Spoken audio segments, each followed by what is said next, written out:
নমস্কার দর্শক বন্ধুরা, আমি astrologer Shri Ghosh astro TV চ্যানেলের পক্ষ থেকে আপনাদের সকলকে জানাই সুস্বাগতম।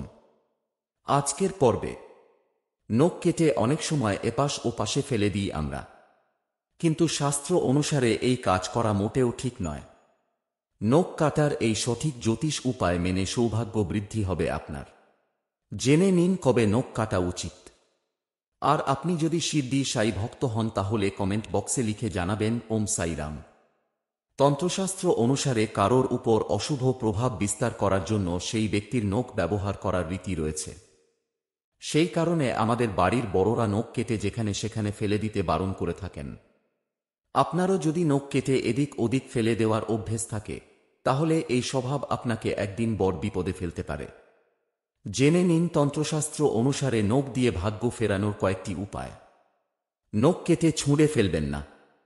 নখ কেটেই তা এপাশ ওপাশে ছুঁড়ে ফেলে দেবেন না, কারণ যারা কালো জাদু করে থাকে তারা আপনার ওই নখের টুকরো সংগ্রহ করে আপনাকে বড় বিপদে ফেলতে পারে। নখের মধ্যে আমাদের শরীরের প্রচুর এনার্জি থাকে। নখ কেটে ভুলেও তা ডাস্টবিনে ফেলবেন না। কাটা নখের টুকরো একটা কাগজে মুড়িয়ে নিন, তারপর মাটিতে পুঁতে দিন। নখ কখন কাটবেন? সূর্যাস্তের পর ভুলেও নখ কাটা উচিত নয়। সন্ধেবেলা নখ কাটলে অশুভ নজর লাগতে পারে। সূর্যাস্তের পর নখ কাটলে আপনি কোনো কাজে উৎসাহ বোধ করবেন না এবং সব কাজেই পিছিয়ে পড়বেন। সন্ধেবেলা নখ কাটলে জীবনে নানা সমস্যা দেখা দেয়। সপ্তাহের যে কোনো দিন নখ কাটবেন না। শুক্রবার নখ কাটার জন্য সবচেয়ে উপযুক্ত দিন। শুক্রবারে নখ কেটে কোনো কলাগাছ বা অশোক গাছের গোড়া নখের টুকরোগুলো পুঁতে দিন। এই টোটকায় আপনার ভাগ্যোন্নতি হবে এবং জীবনের সব ক্ষেত্রে সাফল্য পাবেন। স্নানের পর নখ কাটবেন না। স্নান করার পর নখ একেবারেই কাটা উচিত নয়। স্নানের ঠিক পরেই নখ কাটলে মা লক্ষ্মী রুষ্ট হতে পারেন।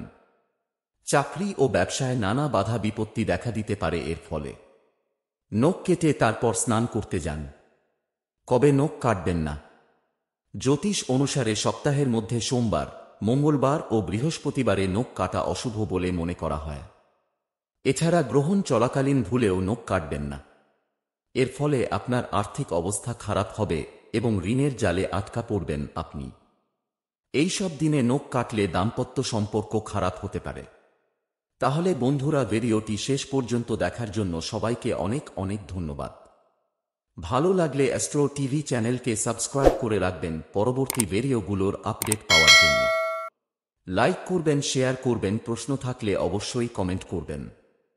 ঈশ্বর আপনার মঙ্গল করুক। আপনারা সুস্থ থাকুন, ভালো থাকুন। আবার দেখা হবে এই চ্যানেলে। ধন্যবাদ।